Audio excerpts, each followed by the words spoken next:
Hi welcome to Kanyakumari கலாட்டா. இன்றைக்கி நம்ம என்ன பார்க்க போகிறோம்னா, நான் என்னோடய ஸ்டைலில் எப்படி மீன் குழம்பு வைக்கிறேன்னு தான் இப்போ காட்டித்தர போகிறேன். இந்த மெத்தட் ரொம்பவே சிம்பிளாக இருக்கும், அதே நேரம் ரொம்பவே சுவையாகவும் இருக்கும். கண்டிப்பாக இந்த மீன் குழம்பு வச்சு ட்ரை பண்ணி பாருங்கள். வாங்க வீடியோக்குள்ளே போகலாம். நான் இந்த மீனை முதல்ல நல்லா நீட்டாக கழுவி எடுக்க போகிறேன். நல்ல மீனில் உள்ள செதில் எல்லாத்தையுமே நம்ம நீட்டாக கழுவி எடுத்துடலாம். இந்த மீனெல்லாம் நான் ஒரு வழியாக நீட்டாக கழுவி எடுத்தாச்சு. இதை செப்பரேட்டாக வச்சிடலாம். இனி நம்ம மீன் குழம்பு செய்கிறது எப்படின்னு பார்த்துடலாம். நான் இன்றைக்கி மீன் குழம்பு மண் சட்டியில் தான் வைக்க போகிறேன். முதல்ல குழம்பு வைக்கிறதுக்கு முன்னாடி என்ன பண்ணுறேன்னு கவனமாக பாருங்கள். கழுவி வச்சுருந்த மீன் எல்லாத்தையுமே நான் முதல்ல இந்த மண் சட்டியில் சேர்க்குறேன். மீன் குழம்புக்கு தேவையான எல்லாமே சேர்த்த பிறகு தான் நம்ம இதை ஸ்டவ்வில் வைக்க போகிறோம். மீன் எல்லாத்தையும் சேர்த்த பிறகு நான் இங்கே ஒரு தக்காளி, அதாவது பெரிய பழுத்த தக்காளி ஒன்று நான் இதில் சேர்க்குறேன்.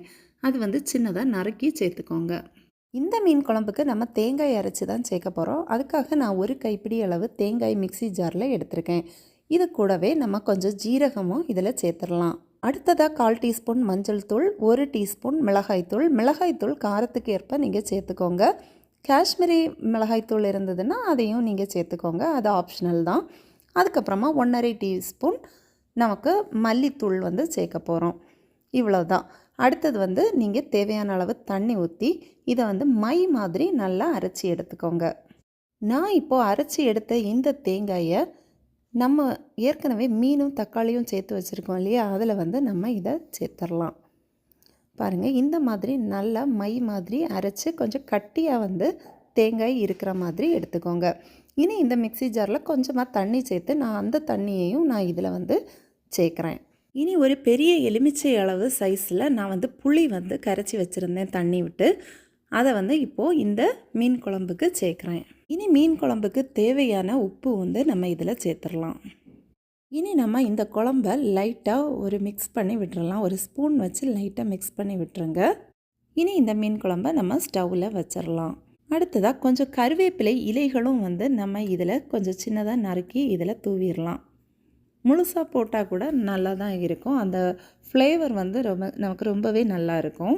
மீன் குழம்பு கொதிக்கிறதுக்கு ரெடியாக இருக்கும்போது நம்ம தாளிக்கிறதுக்காக எண்ணெய் சூடாக வச்சிடலாம். சவுதியில் இப்போது வின்டர் சீசன், அதனால் எண்ணெயெல்லாம் ரொம்பவே கட்டி பிடிச்சிருச்சு. அது சூடானதும் நம்ம கொஞ்சம் கடுகு போட்டு அப்புறம் இஞ்சி பூண்டு விழுது சதைச்சி இதில் சேர்க்குறோம். அது வீடியோ ரெக்கார்ட் ஆகுதுனால இதில் மிஸ் ஆகிருக்கு. அதனால் இஞ்சி பூண்டு விழுது நம்ம கண்டிப்பாக இதில் சேர்க்கணும். அதுக்கப்புறமா சின்ன வெங்காயம் ஒரு 5-6 சின்ன வெங்காயம் சேர்த்து நல்லா தாளித்து கொதிச்சிட்ருக்கிற அந்த மீன் குழம்புல ஊற்றி பாருங்கள். அந்த மணத்திலேயே உங்களுக்கு உடனே வயிறு பசி வந்துடும். அந்த அளவுக்கு சுவையாக இருக்கும். கண்டிப்பாக இந்த மாதிரி ட்ரை பண்ணி பாருங்கள். இதை விட சிம்பிளாக மீன் குழம்பு வைக்கவே முடியாது. அதுவும் அசத்தலான இந்த சுவையில் நமக்கு வேறு ஆப்ஷனே கிடையாது. இந்த மாதிரி கண்டிப்பாக ட்ரை பண்ணிவிட்டு எப்படி இருந்ததுன்னு கமெண்ட்ஸில் மென்ஷன் பண்ணுங்கள். வீடியோ பிடிச்சிருந்தா வீடியோ லைக் பண்ணுங்கள், ஃப்ரெண்ட்ஸுக்கும் ஷேர் பண்ணுங்கள். நம்ம சேனலை இது வரைக்கும் சப்ஸ்கிரைப் பண்ணாமல் பார்த்துட்ருந்தீங்கன்னா கண்டிப்பாக நம்ம சேனலை சப்ஸ்கிரைப் பண்ணுங்கள். நன்றி.